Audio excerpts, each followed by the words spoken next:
할렐루야. 우리 사랑하는 성도님들, 또 새로운 한 주가 시작이 되었습니다. 이번 한 주도 주의 말씀을 통해서 하나님의 뜻을 발견하고 하나님의 의를 세워가는 거룩한 한 주가 되기를 원합니다. 오늘 2월 9일 월요일 아침 하나님의 말씀 또 함께 나누도록 하겠습니다. 오늘 성경은 사무엘하 3장의 말씀입니다. 우리가 지난주에 살펴본 대로 사울의 집, 즉 이스보셋을 위시한 아브넬과 또 다윗의 장군이었던 요압과 그의 모든 신하들과 함께 싸움이 벌어지는 것을 우리가 살펴본 바 있습니다. 그 전쟁에서 다윗 측은 굉장히 큰 승리를 얻게 됩니다. 대략적으로 보았더니 이 다윗의 사람들은 19명의 사람이 이제 죽게 되고 아브넬 쪽 사람들은 뭐 300명이 넘는 사람들이 이제 죽임을 당했다고 해요. 그러니까 어마어마하게 큰 차이가 나는 전쟁이었죠. 근데 이제 성경에는 이거를 단편적으로 하나의 사건을 기록하고 있습니다만 실제로는 그와 같았던 소규모 이 전쟁들이 계속 있었던 것을 볼 수 있습니다. 근데 오늘 성경을 보면 이제 이렇게 시작을 해요. 자, 이런 전쟁이 두 집안 사이에 전쟁이 오래되었다. 그런데 이 오래되었지만 다윗의 집안은 점점점 강하여져 가고 사울의 집은 점점점 약하여져 간다라고 이야기를 합니다. 이제 대세는요 이미 흘러갔어요. 다윗에게로 완전히 넘어갔어요. 모든 전쟁과 모든 어떤 사람들의 마음도 이제 점점 다윗을 향하고 있습니다. 하나님께서 함께 하심으로 그의 집안은 더욱더 강하여졌다라고 이야기를 합니다. 그러면서 그 증거로 이제 다윗이 많은 자녀들을 낳은 것을 기록을 합니다. 실제로 이제 더 많은 자녀들이 있었지만 오늘 기록되어져 있는 자녀들은 헤브론에서 나온 자녀들을 이야기해요. 7년 6개월 동안 유다 지파를 중심으로 한 이 헤브론 지역에 머물면서 그곳에 나왔던 아들들의 이름을 소개합니다. 자, 먼저 헤브론에서 아들들을 낳았으니, 자, 첫째 아들의 이름이 나와요. 여러분, 이 아들들의 이름이 나중에 가면 성경의 중요한 이 소재로 또 계속 등장하기 때문에 아들들의 이름도 기억해 놓으셔야 됩니다. 특별히 처음 등장하는 4명의 아들들의 이름은요 반드시 기억을 해야 돼요. 첫째 아들의 이름은 암논입니다. 이스라엘의 여인 아히노암, 광야에서 만났던 이 아내죠. 둘째 아들의 이름은 길랍. 이 사람은 아비가일, 마찬가지로 광야에서 만났던 이 지혜로운 여인 아비가일의 아내, 아비가일이라고 하는 아내에게서 길랍이라고 하는 둘째 아들이 나와요. 첫째 암논, 둘째 길랍. 자, 그 다음에 셋째는 우리가 잘 아는 압살롬이 등장을 하고요. 그 다음에 넷째는 아도니아라고 하는 이름이 등장을 합니다. 이 4명의 이름은 여러분 꼭 기억해 두시기 바랍니다. 자, 그 다음에 다섯째의 이름은 스바랴였고, 자, 여섯째의 이름은 이드르암. 이 6명의 아들들은 모두 헤브론에서 낳은 자녀들이다 라고 이야기를 합니다. 이렇게 하나님께서 그의 집안을 왕성히 많은 자녀들에 대한 축복을 주신 것을 보게 됩니다. 자, 그리고 나서 또 하나의 사건이 발생을 해요.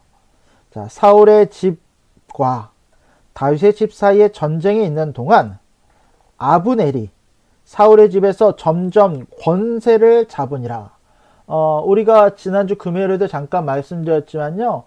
이 베냐민 지파를 위시한 북이스라엘 지역에 있었던 이 사람들의 핵심 대장은 누구냐면 사실은 명분상으로는 사울의 아들이었던 이스보셋을 내세우긴 하였지만 실제로 실권자는 아브넬이었다는 것을 다시 한번 보여주는 거예요. 아브넬이 점점 권세를 잡습니다. 그런데 하나의 사건이 생겨요. 사울, 이미 죽은 사울에게 첩이 있었어요. 자, 그 이름은 리스바라고 하는 이름입니다. 근데 이 리스바와 아브넬 사이에 어떤 일이 있었는가? 이스보셋이 아브넬에게 이르되 내가 어찌하여 내 아버지의 첩과 통간하였느냐라고 이야기를 해요. 아브넬과 리스바. 여러분, 리스바는 사울의 첩이에요.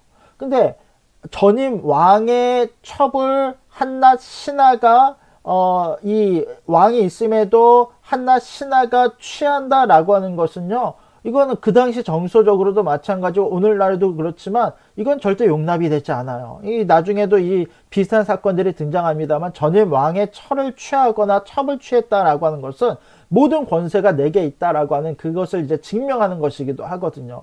근데 실제로 아브넬과 이 리스바 사이에 통간함이 있었는가에 대해서는 성경학자들도 약간 의견이 갈립니다만, 오늘은 통간함이 있다라는 전제하에서 이 내용을 좀 살펴볼게요. 자, 아브넬이 이스보셋의 말을 매우 분하게 여겨요.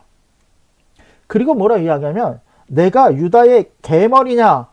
이거 뭐냐면, 나를 유다의 개 대가리처럼 생각하느냐? 내가 당신의 어떤 뭐 사냥개냐? 당신의 어떤 말 한마디만 나가서 그냥 바닥에서 구르는 그런 개와 같냐라고 하면서 나를 어떻게 이렇게 무시할 수 있느냐라고 이야기를 해요. 내가 오늘 당신의 아버지 사울의 집과 형제와 그의 친구에게 은혜를 베풀어 내가 이 모든 것을 행하였다. 당신을 다윗의 손에 내어주지 아니하고 내가 당신을 지키고 왕으로 세웠는데 어떻게 당신은 이 여인에 대한 허물을 내게 돌리려고 하는가? 이거 이제 우리나라 속담에는 뭐라고 이야기하죠? 방귀 낀 사람이 성낸다. 자기가 잘못을 하고 자기가 냄새를 풍기지만 상대방, 야, 너 방귀 낀 거 아니야? 그랬더니 뭐라고 이야기하면, 야, 네가 어떻게 나한테 이럴 수 있어? 네가 나를 얼마나 무시하면 이럴 수 있어? 오히려 더 성을 내고 있는 아브넬의 모습을 우리가 발견하게 되더라는 거예요. 그러면서 9절 이렇게 이야기합니다. 자, 굉장히 중요한 말씀인데, 자, 한번 봅시다. 여호와께서 다윗에게 맹세하신 대로 내가 이루게 하지 아니하면 하나님이 아브넬에게 벌 위에 벌을 내리심이 마땅하니라. 여러분, 이 구절이 중요한 이유가 뭡니까? 아브넬은 다윗이 하나님의 기름 부음 받은 자임을 알았어요? 몰랐어요? 알았다라는 거예요. 여호와께서 다윗을 이스라엘의 왕으로 세우신다라고 하는 것을 아브넬은 알았어요. 그럼에도 불구하고 하나님의 명을 거역하고 하나님의 뜻을 거절하고 자신의 욕심과 자신의 만족과 자신의 권세를 위해서 이스보셋을 왕으로 세웠던 것이 바로 아브넬이에요. 그런데 이제 와서 자기의 치부를 들이키고 그것을 면박을 주니까, 야, 내가 하나님의 명령하신 대로 이제 하나님의 뜻을 따라서 이 일을 내가 행하지 않으면, 다윗을 왕으로 세우지 않으면 하나님께서 나에게 벌 위에 벌을 내리심이 마땅하다. 근데 여러분, 이게요, 이 아브넬이 정말로 하나님을 귀히 여기고 하나님을 존중해서 이런 이야기를 하는 것입니까? 아니에요. 자신의 이 방귀 낀 것이 들킬까봐 그것을 성내면서 하나님의 이름을 빌려다가 그것을 자기의 방패막이로 삼는 거예요. 신약에 보면 이런 구절이 있어요. 너희가 하나님의 이름으로 맹세하지 말아라. 땅으로도 할지 말지니 땅은 하나님의 발등삼이요 하늘에도 할지 말지니 하나님의 보좌가 계심이라. 무슨 말이냐면 어떤 경우에도 하나님의 이름을 너의 만족을 위해서 망령되게 사용하거나 헛된 맹세를 하지 말라라는 거예요. 근데 지금 아브넬은 자신의 치부를 갈기 하나님의 이름을 들먹이고 있어요. 자, 그 맹세는 곧 이 나라를 사울의 집에서 다윗에게 옮겨서 그의 왕위를 단에서 브엘세바까지, 이제 이런 표현들이 자주 등장합니다만, 이스라엘을 보면 이스라엘의 제일 남단에는 브엘세바가 있고 제일 북쪽에는 단이 있어요. 그래서 단에서부터 브엘세바는 제일 위에서부터 제일 아래까지 이 모든 나라에 다윗을 왕으로 세우신 것이다 라고 이야기를 하고 있어요. 이스라엘과 유다에 세우시라 한 것이라 하매. 자, 그랬더니 이스보셋은 어떻게 합니까? 이스보셋은 힘이 없어요. 아브넬을 두려워하여 감히 한마디도 대답하지 못하니라 라고 성경은 말씀하고 있습니다.